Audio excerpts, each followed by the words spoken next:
Hi, this is Gary Cato with Project SOS, and I'm very proud to sponsor this episode of Salute. We hope you enjoy it.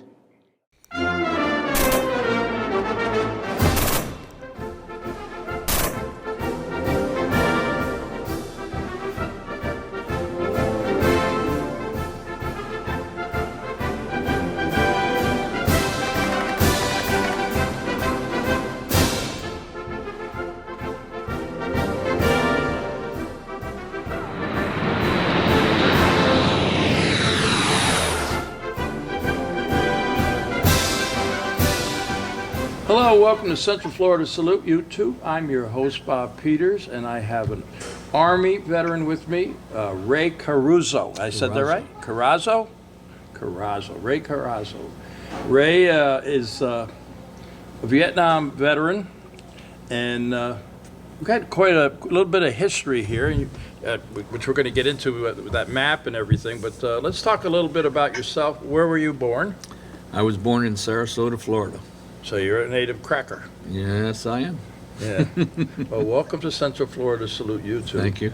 We're going to talk about your story, but you gave me some notes. I see you have quite a history here with your family. You want to talk a little bit about it, like your dad, and I guess you got a couple of brothers too that you both talk about. My dad joined the Army, and then he went over to Pearl Harbor. He was in the Army Air Corps. And yesterday, 80 years ago, he was working with one of his trainees. He was training a guy, and the airplane's coming over. They thought that it was the Japanese coming to play baseball. And all of a sudden, they heard the bombs, and his arm got tore off right here. He turned around to get his buddy behind him. The buddy wasn't there. And he went, "Oh my God." He was smart enough to take his belt off, put it over his arm, and pull it tight to stop the bleeding. Most people in that situation would have died. Yeah. Yeah. So I consider that my miracle, because I wouldn't be here if that hadn't happened. And he just went back home. And as he grew up and grew older, he got to know one of the congressmen, and he wrote letters for over 30 of our kids in our hometown to go to military academies. Mm-hmm. And one of them eventually became the head of the Army. And that was just utterly amazing to me. Yeah. And he felt pretty good about that. Before we get into your story, I know you're also very proud about your sons too, are serving or have served. Yes. My oldest son was Airborne Ranger, jumped in Panama after Noriega. And his son, my oldest grandson, was a Marine machine gunner in Africa and Afghanistan. Wow. And he wasn't trained to be the machine gunner, he was trained to be an engineer. and he became a machine gunner, and I went, holy cow, I know what those guys had, because I was walking with a lot of them in my unit. Yeah. So let's go back to you now. I mean, I wanted to hear a little bit about your family because I think it's very impressive, and I'm glad for their service. I'm going to thank them for their service. But you were drafted, right? Yes, I was drafted. You want to tell us a little bit about that and where did you go? Okay, I was drafted in June of 1965. And I spent my training at Fort Knox, Kentucky. And I learned all I could there, and then they made a decision that I was going to go to San Antonio, Texas, and become a medic. And when I flew down there and got in, I had a whole bunch of guys that I met, Adrian Dantley, Jimmy the Greek Bergerus, and a whole bunch of other guys. We were all going in as medics. When we finished our medical training, we had stuff that we were supposed to go to Germany. And then the battle in Nha Trang happened, and we were shipped over to Vietnam. Let me see this book. This is, you know, This is about when you guys went over, Yeah. and did you know this, Lieutenant General? No, I did not. Okay. I got to meet him twice in Vietnam. We were soldiers and young. Once and We young. were soldiers once and young. Yeah, I've heard about that. I think they tried to get a picture, didn't they? Make it a movie? They made a movie. It's called We Were Soldiers, and Mel Gibson played my battalion commander who passed away 5 years ago. He had dementia. Mm-hmm. But 3 of his children are in the military. And it's just passes on from family to family to family. Because my dad, I went over, and then 2 of my brothers went over. To Vietnam. They both went. So yeah, quite a history there with the family. Yeah, they went 1 year, or one month after I came home. I came home in November. They went. The youngest one went in January, and my other brother went in February. My youngest brother, he got shot in the chest, and he was a LRP, Long Range Recon Patrol, and he came back out of that and went back into his unit, and then he was going on R&R to Bangkok. He was at Tan Son Nhut when all of the mortar rounds were coming in, and then they started running. Didn't get very far. He got shrapnel all up and down his back and legs. He still cannot go through the airport. And then my other brother, Dave, he's my next to me. He was a Marine machine gunner, he was a machine gunner and crew chief on Chopper, and he got air sickness. Now, we're all lucky that we came out back alive, because my parents, I didn't want them to have to suffer with that. Yeah, you weren't all over at the same time, right? They're different times. No, I went over. With the Sullivan brothers, after World War II, they made sure they didn't all go over at the same time. Yeah, well, I didn't control that. My youngest brother did. He won the airborne trophy for being in the airborne when he was there. And I said, well, you jump out of airplanes. I jump out of helicopters. Yeah, I jump out of taxis. That's about it. So tell me a little bit more about yourself. You went to become a medic. How long does it take to become a medic? Actually, the training was about 12 weeks. 12 weeks. Okay, then once... September through October and November. Yeah, once you got through with that, you said you were thinking you were going to go to Germany, right? Yeah, and everything happened. Yeah. And they sent all of us to Vietnam. And myself and one of my buddies, John Luxon, he and I took charge of all of those guys when we went on the plane. And we flew over with a stop in Hawaii. We didn't get to go anywhere but the airport. And then we flew in. And when we flew in, it was so utterly spectacular, or how can I say it? Unbelievable. It got me in here, because the plane went around and it like dropped like we were in an elevator. I went, holy cow. Yeah, those short runway landings. Yeah, and Yeah, I'm going, I can't believe this. I never happened on an airplane. I only rode an airplane a couple times before I rode on that one. It was like, okay. Yeah, I could imagine that would be an eye-opener. It was. Because that's what the C-123s are. They used to have. They would make quick landings, drop their cargo, and go. Yep. You know, because the enemy would be shooting at you. And that's how we got sent to An Khê in the Central Highlands.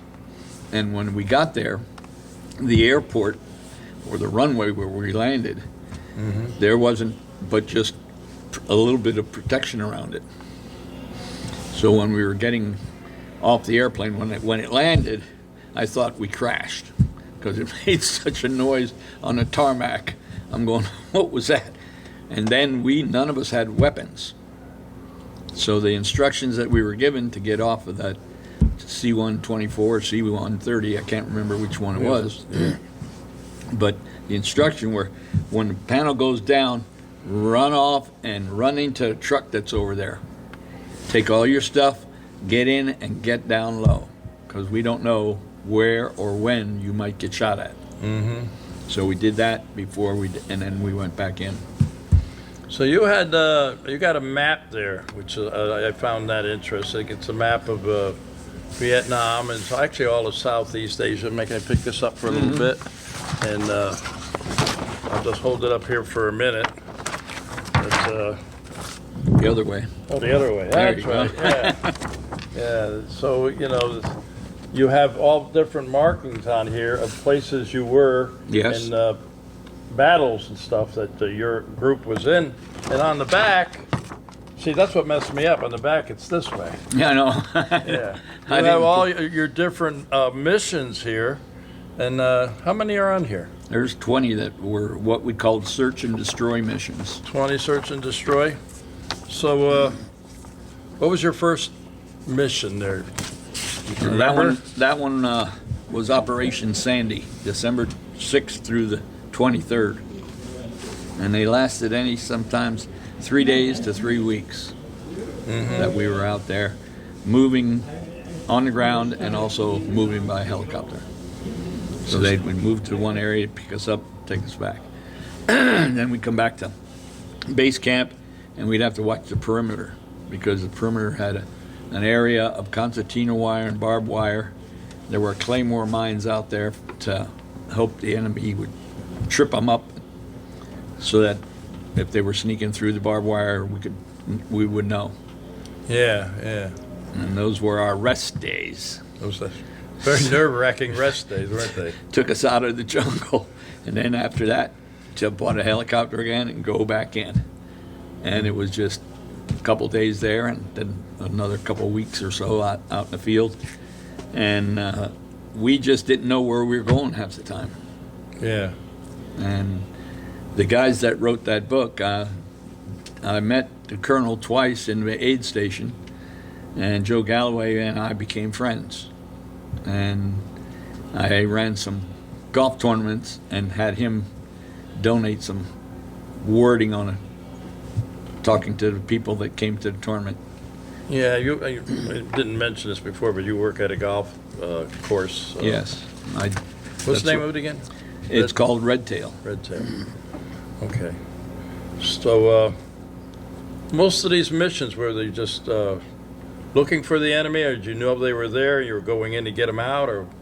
Some of it was where you knew where they were, and then sometimes, no, we don't know, but we were told that they're in certain areas, because I have the planes going over searching for them, and then they'd radio it back to us.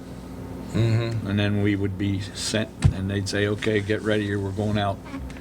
We would get ready, we'd go down to the liftoff in the field, which was called, believe it or not, a golf course. Not the same thing. No, they took off and landed there so they could get in the hole. Yeah. Yeah. And the funny part about it was that's where we always went to take off. Yeah, I imagine some of these were really hairy missions. A lot of casualties were there. Yes. And that was your job to patch them up, right? Yes. And also then our job was as a medic 6 months in the field, 6 months in the rear in the aid station. And what happened when some of the battles, we lost some medics, so I had to go back out. And people say, what? I said, you need to have someone there. Oh, absolutely. That's So right. I went back out, and I also had to identify guys when they were killed. Mm-hmm. The first one I had to identify, a guy became a good friend of mine, and he was in the mortar platoon, where you wouldn't think that anyone, because it was in the rear, wasn't always up on the front lines.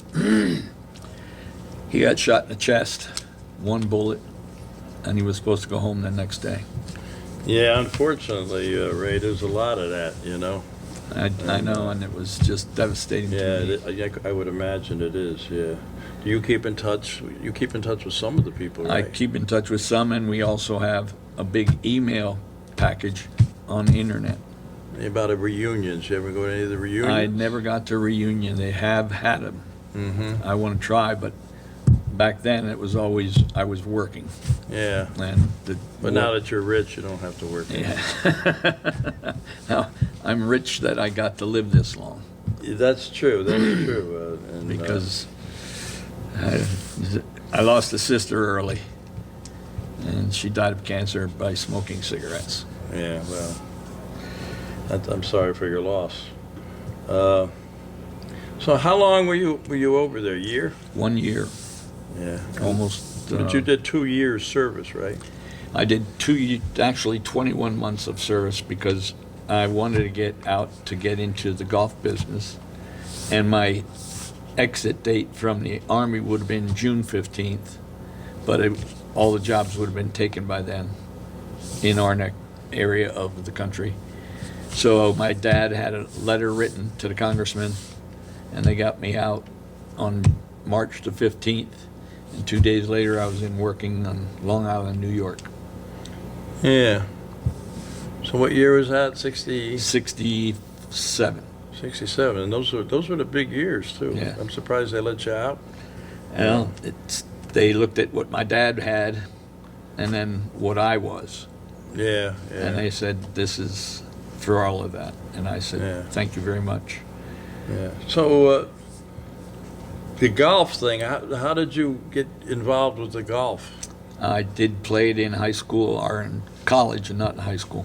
I had a brother that really transcended it in the high school. He got it going so that they would have a high school golf team.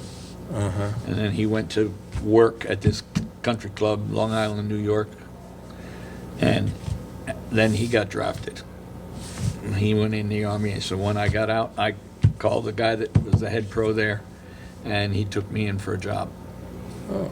So it worked around the clock. So it's a family thing. Family affair. Yeah, that's good. That's good.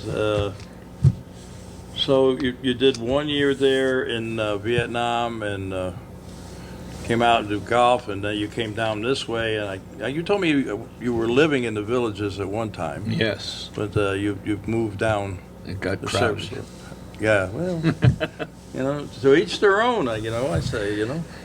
But so any particular story or event or some comment you would like to make? Yeah. We were in a firefight, and one of my buddies, he got wounded. His name was Bob Kincaid, and his arm was just left attached by this much. Mm-hmm. I took his arm and folded it across his chest and wrapped it as tight as I could. We then had to transport him in some way, shape, or form. And some of the guys found where they would dry the rice on this piece of Canvas. bamboo. Yeah, bamboo. And it was a circle. So they cut 2 bamboo stalks down, and we tied them together and put them under this piece of rice drying mechanism, put him on top and carried him. And we didn't know where we were at that time, but believe it or not, we were on the Ho Chi Minh Trail for a few miles. And then we finally found an area where we could bring helicopters in to take us and pick us up and take us out. And he was taken out first. Off he went.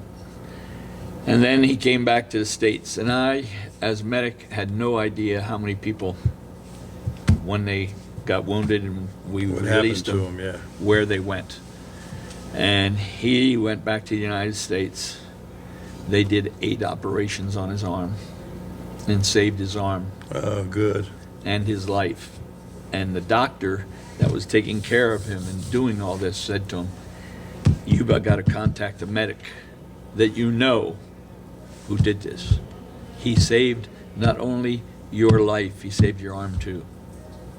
Well, that'd be a good feeling for you. Oh my God. Yeah. I got this email, and he described how he had been wounded and taken care of. And I went, oh my God, that's me. So I got on the internet because our big group of names, and I sent it back. I went, okay, here's where I live, et cetera, et cetera. He called me up. We talked for about an hour and a half or two on the phone. And he said to me, you got to come out this way sometime. And I said, well, I hope I can. I said, because I'd like to talk to you again. And we kept in touch over the internet for a couple of years, and then my wife and I made a decision we were going out to see our daughter in Oregon. We got in, we went all the way out, and I called him up, and I said, we're going to be in your area in another day. Where do I have to go? And he gave me the directions. I got off. We met. It was around 3 o'clock in the afternoon. We were there till 7 or 8 o'clock. My wife and I talking with him and the other guy who helped me save him. And he said, I just want to tell you, every time that I talk to you, I want to thank you. He passed away this past Christmas. Yeah. Well, thanks to your efforts and the other efforts of others, he has some good years, thank God. I wanted to play golf with him, but we didn't have the time. Yeah. Well, I'd like to play golf with you sometime, but You will. I need to take lessons. I played in a tournament the other day for a gentleman that was one of the past presidents here, and a big member of this area here. And Russ Schmidt, and we all got together, and I had not played in about a year, and the first 3 balls I hit right into the woods. So I need some work. Well, you should have told me I brought you some balls too. Yeah. And we'll give you some stuff. Okay, that'd be cool. That'd be cool. So you've been down there for how long now? You decided you came down why did you come to Florida to begin with? I came to Florida because we wanted to have warmer weather. Yeah, No snow. that's the reason a lot of people come. And I said to my wife, and she said absolutely. She was tired of snow. And we had 2 horses up there, and she checked to see what it would cost to bring the horses down here, and she said, no, I can't bring them. So she sold them away to someone else. When she finally got down here, she got a horse again. Oh, wow. You have to have fun. Oh, yeah. You work hard, you got to play hard. Yeah, that's And true. don't give anything up. No. Well, I think we're about ready to wrap it up, unless you have one more story or comment you'd like to make. And I want to thank you for your service, because I, too, am a Vietnam veteran, but I was in the Air Force, and I wasn't exposed to a lot of the stuff that you were. Well, you were still exposed. And Well. that's what my dad said to me. He said, I had it worse than he did. And I said, Dad, you lost your left arm. He said, yeah, but you were exposed to death for 360 some days. Yeah, that's true. That's true. And I said, you're right about that, Pop, because when I got there in the base camp, we would hear these rounds going off, and we didn't have a clue what it was until somebody said, when you hear any of those, you guys got to go up and get in that foxhole, because those are mortar rounds coming in, It's incoming. and you could get killed. Yeah. And we knew of people that had died in their beds because of it. And it was you did not know it until one hit the ground. Yeah. And then you could run. And we had one of the guys, he ran one time. All he had was his underwear and boots.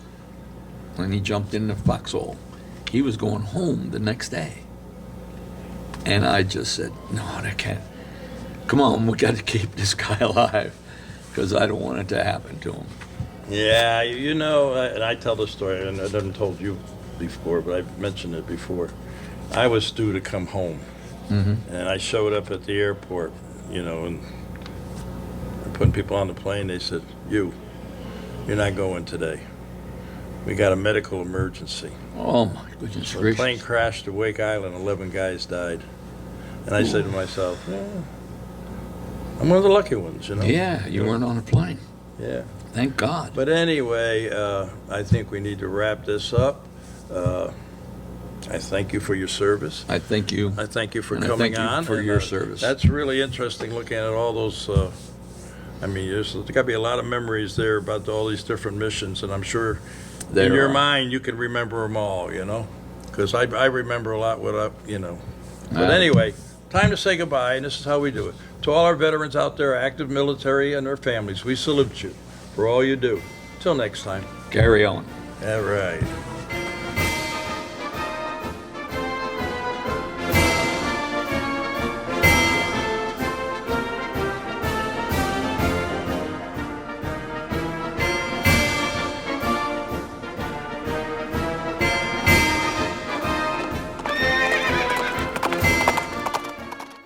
Since 2009, Project SOS has assisted our veterans both overseas and here at home to overcome medical issues, homelessness, and disabilities.